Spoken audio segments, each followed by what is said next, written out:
আলহামদুলিল্লাহ।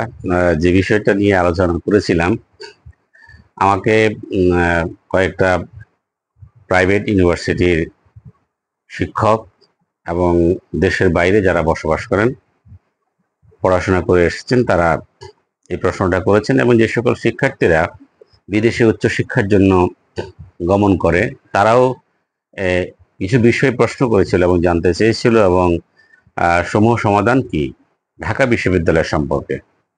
আসলে ঠিক ঢাকা বিশ্ববিদ্যালয় সম্পর্কে নয়, ঢাকা বিশ্ববিদ্যালয়ের কিছু কার্যক্রম এবং কিছু কিছু প্রতিষ্ঠানের ইনস্টিটিউশনের কিছু বিষয় নিয়ে তারা খুবই অরিড।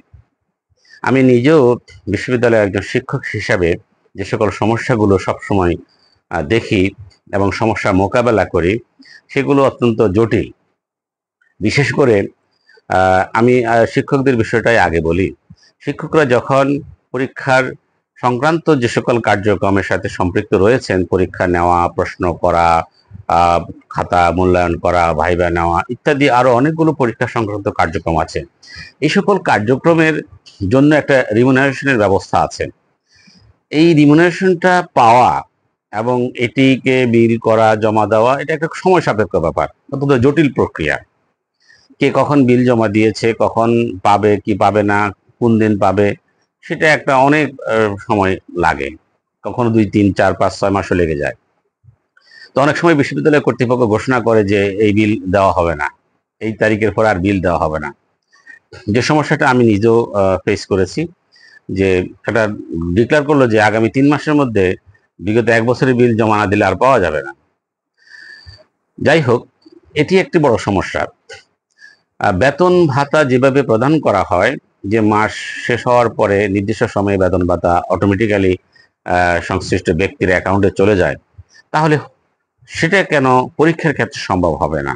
একজন এক্সামিনার, তারা 7 কলেজের হোক, ইন্টারনাল হোক, এক্সটার্নাল হোক, যখন তিনি পরীক্ষার খাতা মূল্যায়ন করে যখন নাম্বারপত্র জমা দিবেন, তো নাম্বারপত্র জমা দেওয়ার সময় সেটা যদি এন্ট্রি করা হয় অ্যাকাউন্টসের সাথে, থ্রু অ্যাকাউন্টস সেকশন হয়ে, তাহলে তো সেখানে তার বিলটি সেখানেই কনফার্ম হয়ে যায়।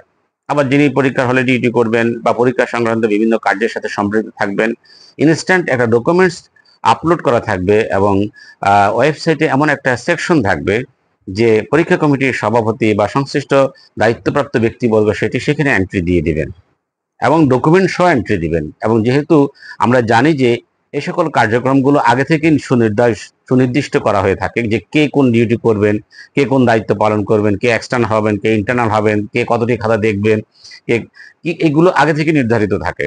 সুতরাং সেই আলোকে কন্ট্রোলার যখন চিঠি দিবেন, সেগুলো ওয়েবসাইটের মধ্যে সেগুলো এন্ট্রি করা থাকবে। আর যখন তিনি দায়িত্ব সম্পন্ন করবেন, সংশ্লিষ্ট ব্যক্তি সেটি ফিল আপ করে দিলে আমার মনে হয় অটোমেটিক এই বিলটি হয়ে যাওয়ার কথা। তো এই অটোমেশনের যুগে এসে আমরা একটা ক্ষুদ্র একটি বিল, 200 টাকা, 500 টাকা, 1000 টাকার একটা বা 3000 টাকা, 2000 টাকার একটা বিল করার জন্য যে পরিমাণে পেরেশানি আমাদের পোহাতে হয়, এবং রেজিস্ট্রার বিল্ডিং এ ঢাকা বিশ্ববিদ্যালয়ে এটার জন্য যতগুলো অফিসার, কর্মকর্তা, কর্মচারী নিয়োজিত আছেন, এটা একেবারেই ভাবনার বিষয়। এটি কোনোভাবেই চলে না। আমরা যে বিশ্ববিদ্যালয়ের র্যাঙ্কিং এর কথা বলি, র্যাঙ্কিং এর সাথে মিলে না, যায় না এগুলো। নাম্বার 1। নাম্বার 2 হচ্ছে শিক্ষার্থীরা ফর্ম ফিল আপ করার জন্য তাদেরকে নানান জায়গায় দৌড়াতে হয়, হলে যেতে হয়, ব্যাংকে যেতে হয়। অনলাইনে তারা ফর্ম ফিল আপ করবে, তারা মার্কশিট তুলবে, সনদপত্র তুলবে, এগুলো তোলার জন্য অনলাইনে ব্যবস্থাপনা আছে। কিন্তু দুর্ভাগ্যজনক হলো সত্য, তাদেরকে টাকা জমা দিতে হয় অফলাইনে। তাদেরকে আবার রেজিস্ট্রার বিল্ডিং এ একাধিকবার যেতে হয়, হলে যেতে হয়। কেন? এগুলো তো একটি নির্দিষ্ট জায়গা থেকেই সম্পূর্ণ হবে। তাকে কেন হলে যেতে হবে? তাকে কেন ব্যাংকে যেতে হবে? আমাদের অনলাইন সার্ভিস পোর্টালে কেন অনলাইন পেমেন্টের গেটওয়ে সংযুক্ত করা হচ্ছে না? অতি দ্রুত এটি সংযুক্ত করা প্রয়োজন। তৃতীয়ত, যে সকল শিক্ষার্থীরা বিদেশে যাচ্ছেন, তাদের তাদের কিছু কাগজপত্রের প্রয়োজন হয় এখান থেকে। এই কাগজপত্রগুলো নেওয়ার জন্য তাদেরকে একটু সময় সাপেক্ষ ব্যাপার আমার মনে হয়। এগুলো খুব দ্রুততার সাথে তাদের যে ট্রান্সক্রিপ্ট তারা চাচ্ছে, সেই ট্রান্সক্রিপ্ট সে অনলাইনে আবেদন করবে, অটোমেটিক্যালি সেই ট্রান্সক্রিপ্টটা পেয়ে যাবে, পেমেন্ট দিবে। এগুলো যাচাই বাছাই করার দায়িত্ব বিশ্ববিদ্যালয় কর্তৃপক্ষের, সেটি অবশ্যই যাচাই বাছাই তারা করবেন। কিন্তু সেটি 3 দিন বা 1 দিন একদিনের মধ্যেই দেওয়া উচিত, যে যারা বিদেশ যাবে 3 দিনের বেশি কোনোভাবেই সাধারণ অবস্থায় এটি ফেলে রাখা উচিত না। সবচেয়ে জটিল যে বিষয়টি সেটি হচ্ছে, এই সার্টিফিকেটগুলো যখন বিদেশি কোনো অফিসে কোনো বিশ্ববিদ্যালয়ে পাঠানো হয়, তখন তারা এটি যাচাই করার জন্য একটা ইমেল করে। এই ইমেলের রিপ্লাই দেওয়ার জন্য বিশ্ববিদ্যালয় কর্তৃপক্ষ অনেকগুলো টাকা দাবি করে, 5,000, 10,000, 3,000, 2,000, এবং এটি অনেক সময় নেয়। এটি অত্যন্ত দুর্ভাগ্যজনক। আমার মনে হয় এই ক্ষেত্রে বিশ্ববিদ্যালয় কর্তৃপক্ষ এটিকে সহজতর করার একটি ব্যবস্থাপনা নিতে পারে।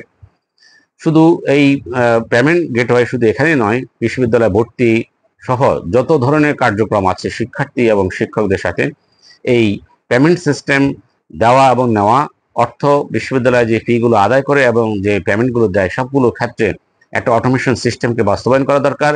গত ফেসিবাদের সময়ে, গত শাসনামলে অটোমেশনের যে জোয়ার, আমরা ডিজিটালাইজেশনের কথা শুনেছিলাম, বাস্তবে আমরা সেটি বিশ্ববিদ্যালয়ের ক্ষেত্রে, বিশেষ করে ঢাকা বিশ্ববিদ্যালয়ের ক্ষেত্রে আমরা সেটি সুন্দর করে দেখছি।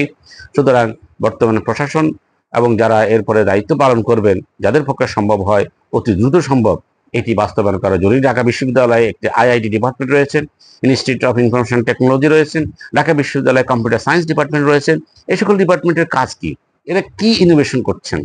তারা সারা বিশ্বে বড় বড় সফটওয়্যার ডেভেলপারকে সাপ্লাই দিচ্ছে, কম্পিউটার ইঞ্জিনিয়ার সাপ্লাই দিচ্ছে, বাট নিজের বাতির নিচে তারা অন্ধকার। কিছুটা অটোমেশন হয়েছে, ধন্যবাদ, কিন্তু এটি পরিপূর্ণভাবে এখনো সম্ভব হয়নি। আমার মনে হয় সেই কাজটি এগিয়ে নেওয়ার জন্য আমি সংশ্লিষ্ট সকলের দৃষ্টি আকর্ষণ করছি।